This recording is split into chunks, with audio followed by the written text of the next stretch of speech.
Talking with us, and name of your talk? Gratitude as the cornerstone of prosperity. Fantastic. So we'll start with Marlow. Thanks.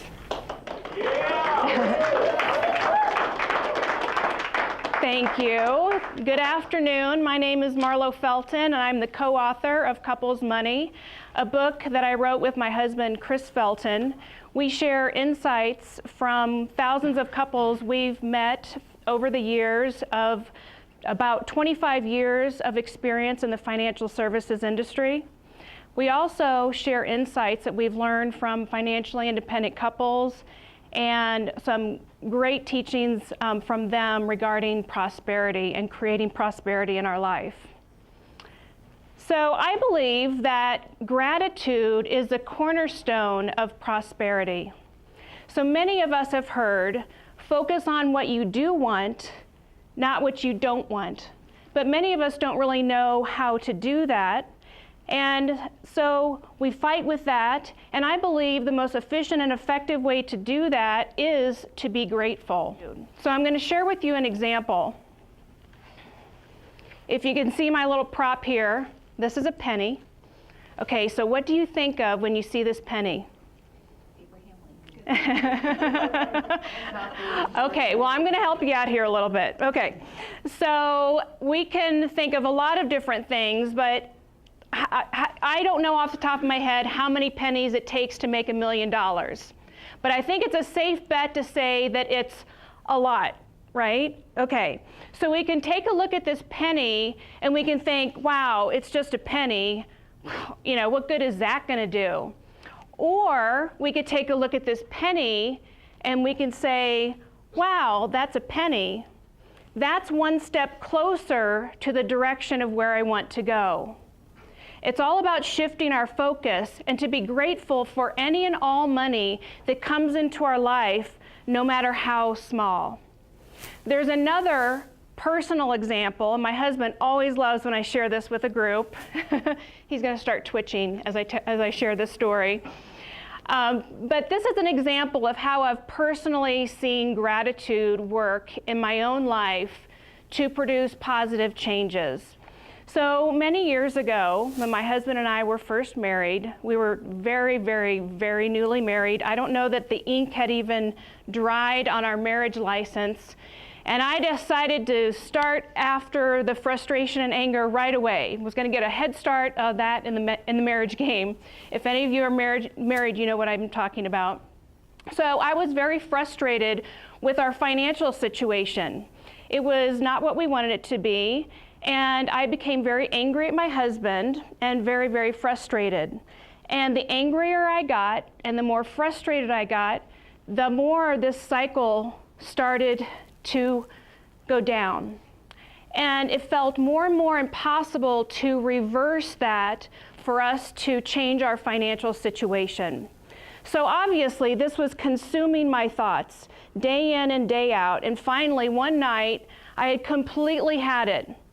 And I erupted at my husband and I rattled off all of the things that I was frustrated with, all the things that I was fed up with, sick and tired of, and it was a very long list, so it took me a while.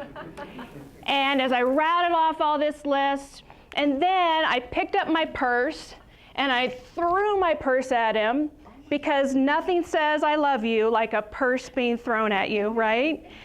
And then I went and I grabbed it and I threw it at him again, and my husband is standing there dumbfounded by what's happening. And then he asked me a very important question, one that I was too blinded by anger to ask myself. And that was, then why are you married to me? Wow, that was a fantastic question.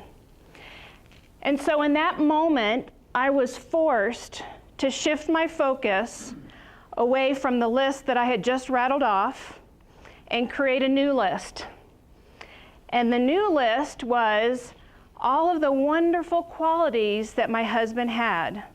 Basically, all the wonderful qualities that I was so grateful that my husband had. And so as I looked at this new list, and stood and stared at it for a while, I realized that there were quite a few things on that list that I was unwilling to be without. So with this new awareness, I was able to change my perspective, and then my husband and I were able to take pointed action together to change our life.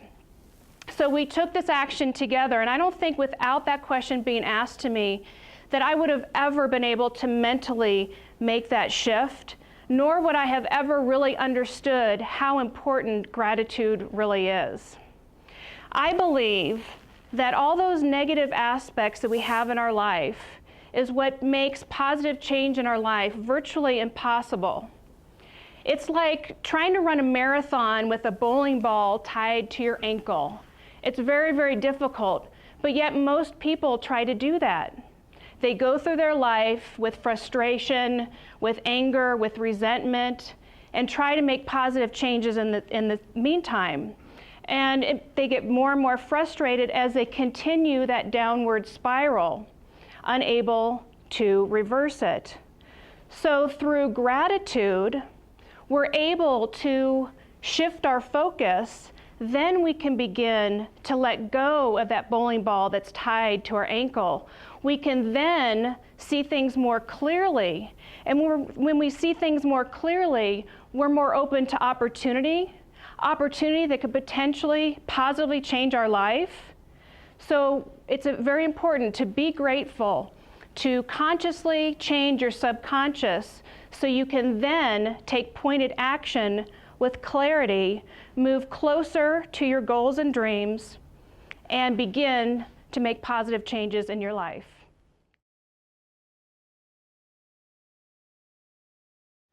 So our book, Couples Money, is really about how we had a financial transformation. We chose to do it during the Great Recession. And I'm going to take you back to the worst, lowest point of that. I was on the phone with who would be eventually my coach, and he asked me a question, what's going on?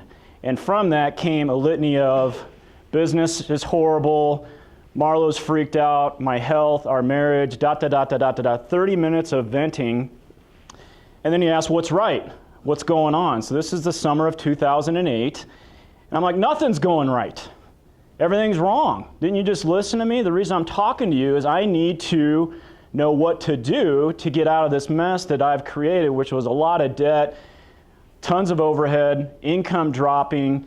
And then he asked me a simple question, have you ever been to Maui, Chris? And I said, well, yeah, I've been to Maui. Maui's my most favorite place on the planet. He said, can you imagine going to Maui for a week, and instead of going to the beaches and golf courses, you find a road, you find a pothole, and you stand there for 7 days staring at this pothole that's in the middle of the road, that's in the middle of Maui, sitting there going, man, that pothole's ugly. Why is that pothole here? That pothole shouldn't be here. Somebody needs to fix this pothole. Could you imagine doing that for 7 days? I'm like, well, no. He's like, Chris, your life is Maui. Wake up, turn around, and recognize that you're in Maui. And I was like, well, what does this have to do with what we got to do? I mean, I need to know what to do to get out of this mess that we created. And he said, you got to be more grateful.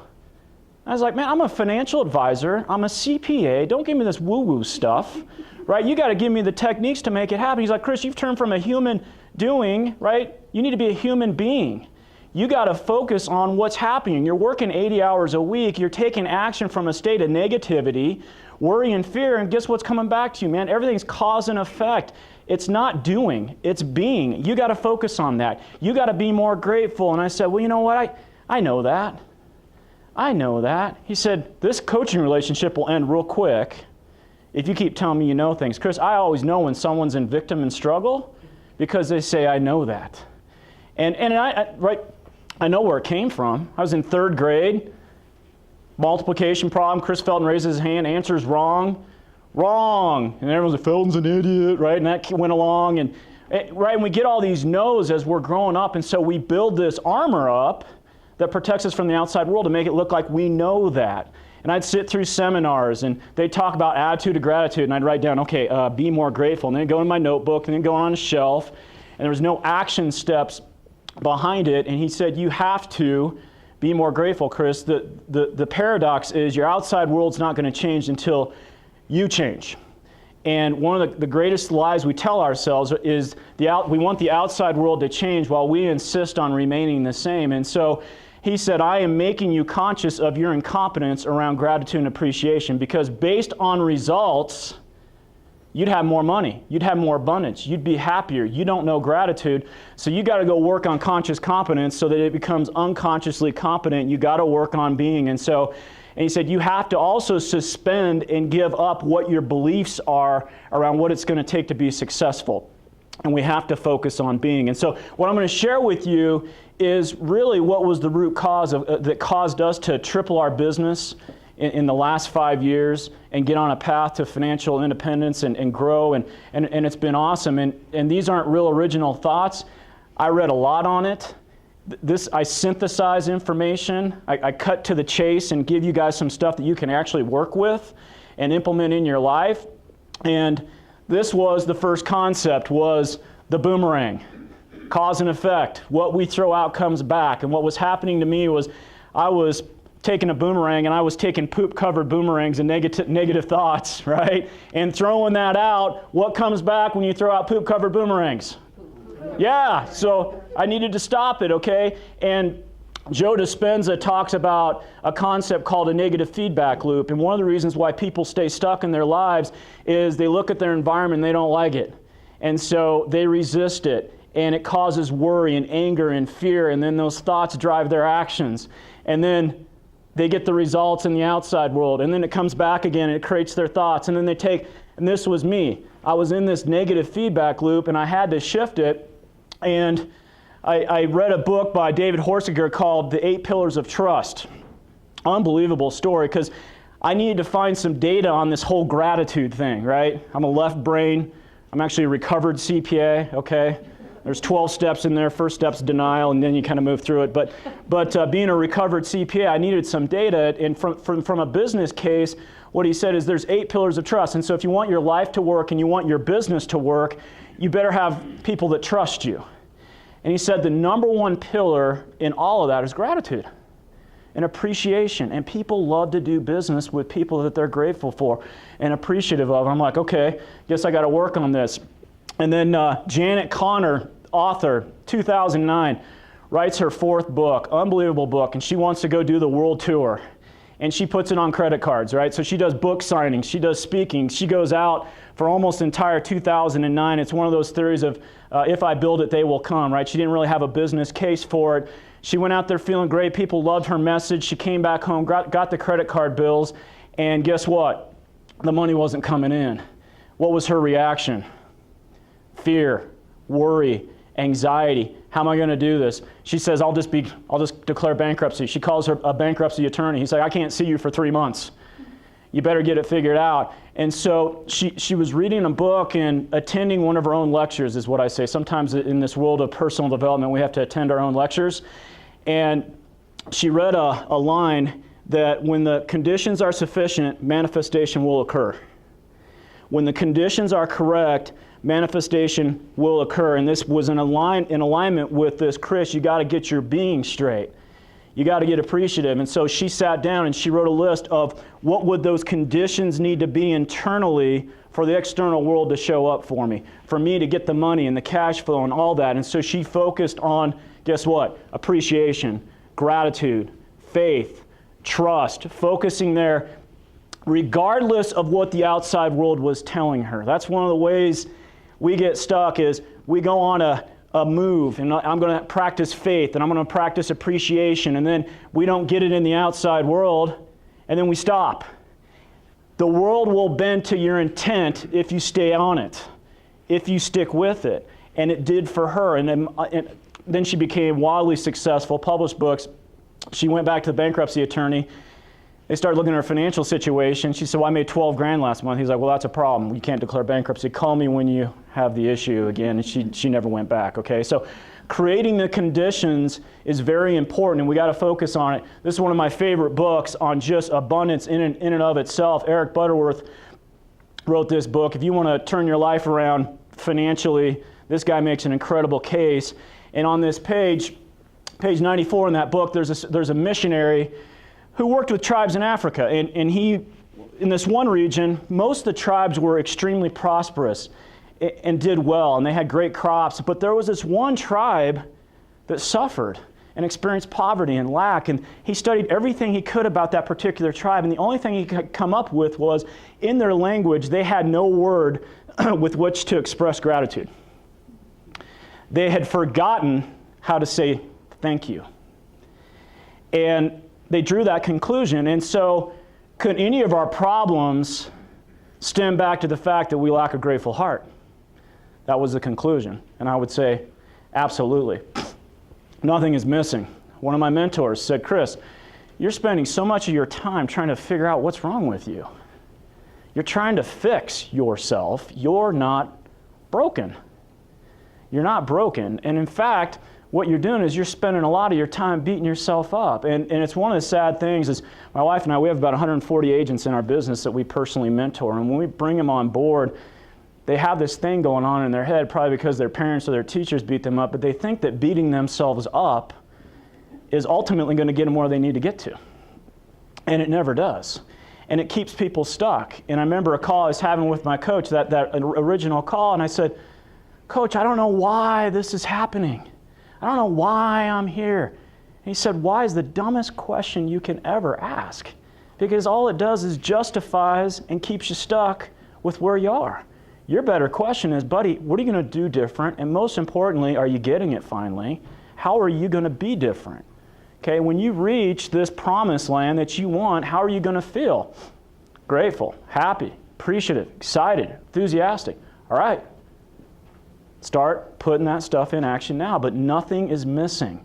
Nothing is missing. Quit searching for, and you got to search for evidence that things are working. You either search for evidence that things don't work, or you search for evidence that things do work, much like in this room, okay? I can search for evidence of lack and scarcity if I stare. There's a trash can over there in the corner. It's got trash in it, okay? There's a little bit of tear over there. That particular light is off over there. Got it? Or I can search for evidence of abundance. Awesome group of people. Yeah, rock. Be excited, okay? Glad you're here. Woo! Paid him to come. Awesome. Right? I mean, we're talking about an incredible topic. I got a wonderful wife here who just knocked it out of the park, right? We're going to have a bunch of awesome speakers, great weather. So searching for evidence of things working, that was a massive thing that we needed to do because I was spending so much time looking at the pothole in Maui. And this is a huge concept as well, is our ego. One of the greatest lies that we tell ourselves that's driven by our ego is that one day it's going to be awesome. And this was the lie I was telling myself.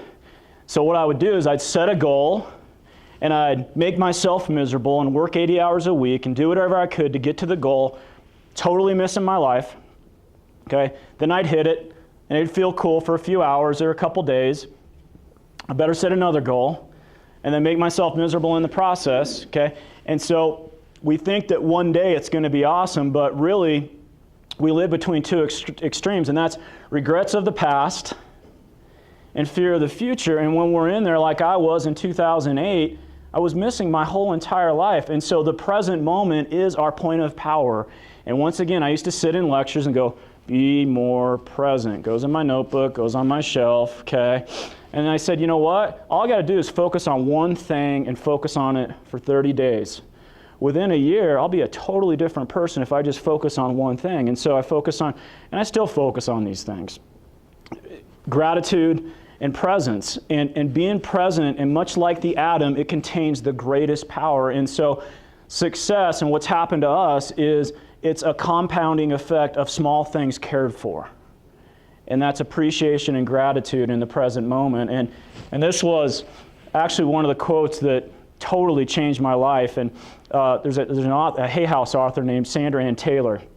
She wrote a book called Quantum Success. A lot of people hadn't heard of this lady, but this thing was literally a Bible for me as I was just shifting. When I finally bought into I had to shift my energetic thought processes, I got her book, random how I got my hands on it. I was looking for another book through 7 different reviews, came into this book, but she talks about a law in her book. It's called the law of paradoxical intent. And what the law of paradoxical intent states is when you have a goal and you state your identity, your future happiness and your world on it, you will take action from the standpoint of neediness and desperation. And the paradox is you will push away the thing that you want very most.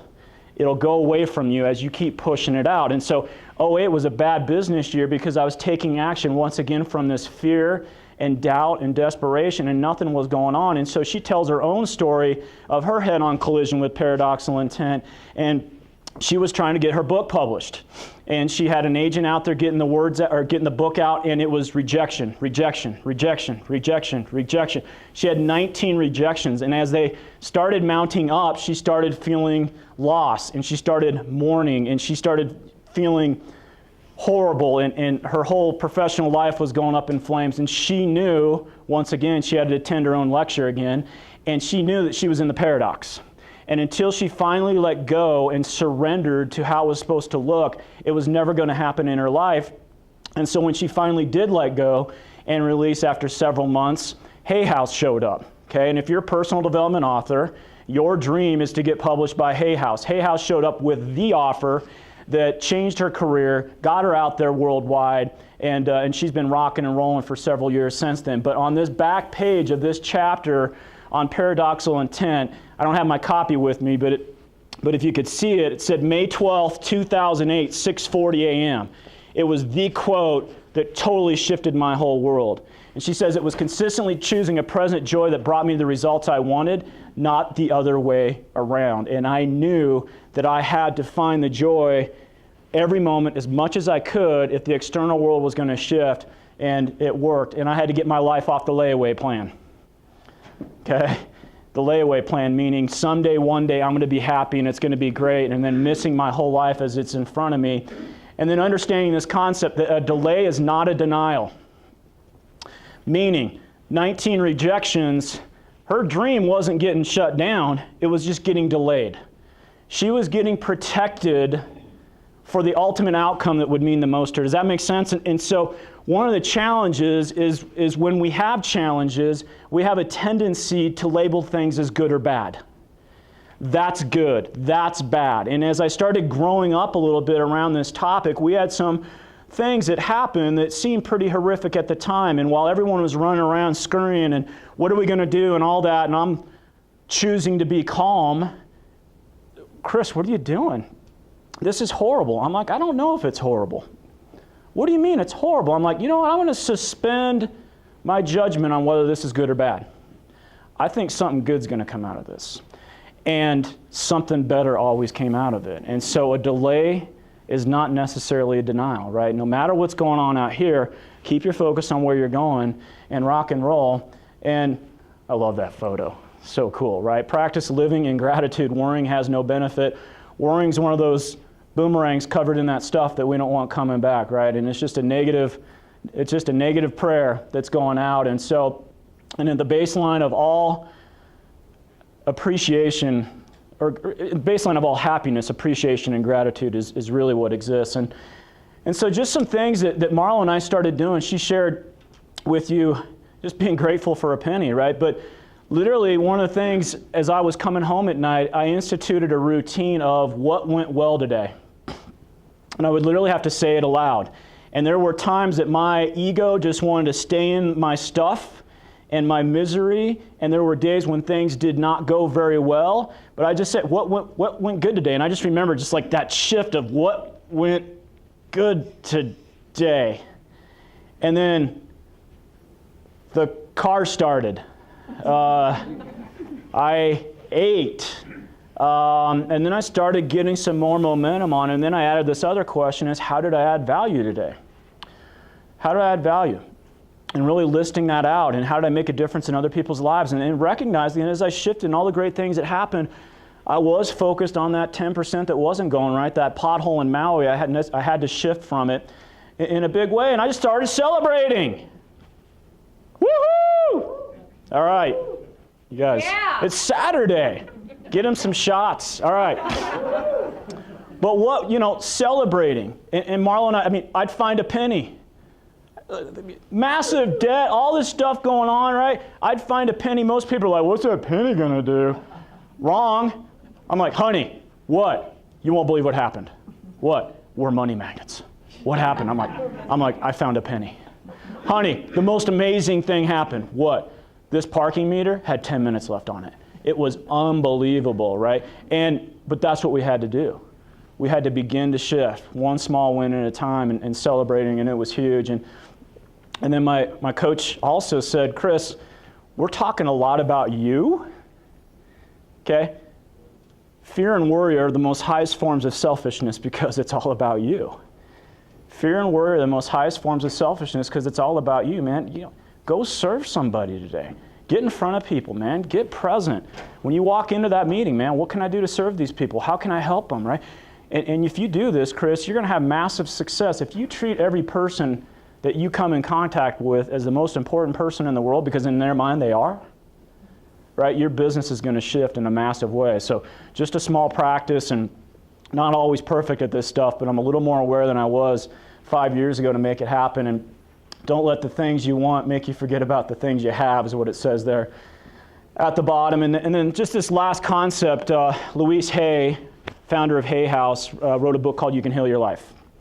And it's an unbelievable book, and her first 40-some years of her life didn't go too well. And her childhood was traumatic, to say it at the least. And she understood finally that she had to change her internal game to get her external world to match. And she talks about, she does a lot of coaching, and she's a high-price coach, and people will come in and pay big dollars to get with her. And she was meeting with this executive one time, and he brought in this laundry list of what wasn't working.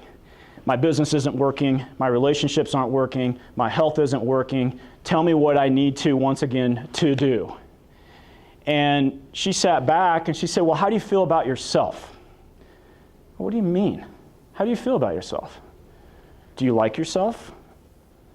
Do you approve of yourself? Do you love yourself? I'm an executive. What's this love garbage? You got to tell me what I need to do. So she would hold up a mirror, say, all right, I want you to look in the mirror and tell yourself you love yourself. And guess what? He couldn't do it. And not only could he not do it, he hit her hand and the mirror flew across the room and broke. The root cause of all issues comes back to the fact that we don't love, approve, and accept of ourselves. That's the root issue. And I was coaching a lady who's a great business owner. She's been my friend for many years, and we talk about these concepts. And she looked at me and, the laundry list of things not working in her life. And we had this conversation, and I said, do you love your kids? She said, yeah, I love my kids. I'm like, do they love you? She's like, yeah, they love me. Do you think it pains them when they see someone that they love that doesn't love themselves? And she said, oh my God, I never thought of that. I said, you got to work on this. What are the prices that they're paying for you not loving yourself? What are the prices that your family's paying for you not loving yourself? And the reason I could ask that question was asked of me many years ago by someone that loved me and said, Chris, what are the prices that other people are paying for you being the way you are? And I had never connected the dots, but it was a domino of my wife and my kids and my family and my team. And until we really connect the prices that others are paying, we don't choose to make those changes. Does that make sense? And so when I connected the dots for this good friend of mine, I said, here's all I want you to do. And you work on this for as long as you want to. When you see a mirror, I want you to look yourself straight in the eye, because when we were programmed as kids, normally somebody was looking at us straight in our eyes. And we took that limiting belief, that negative programming. So we need to look at ourselves in our eyes in a mirror, and I just want you to tell yourself that you love yourself. And the first few days, she could barely do it, right? But then it got a little bit better, and a little bit better, and the compounding effect. And so as she's been working on that, the outside world is beginning to match in a massive way, and she's learning to love, approve, and accept themselves. And so when we bring on new agents, or we're talking to our clients that we have deep relationships with, this is where we always go with people. Because when we bring somebody into our business, or I take on a coaching client, I know that the root cause, if they don't have the results in their life, stems back to this, and this is where we got to go. So the last piece of gratitude is being grateful for you. and appreciative of you. And that's the message I want to get out in the world. And hopefully you guys can take it out today, work on loving yourself a lot more, do that for others, and thanks for listening. Thanks.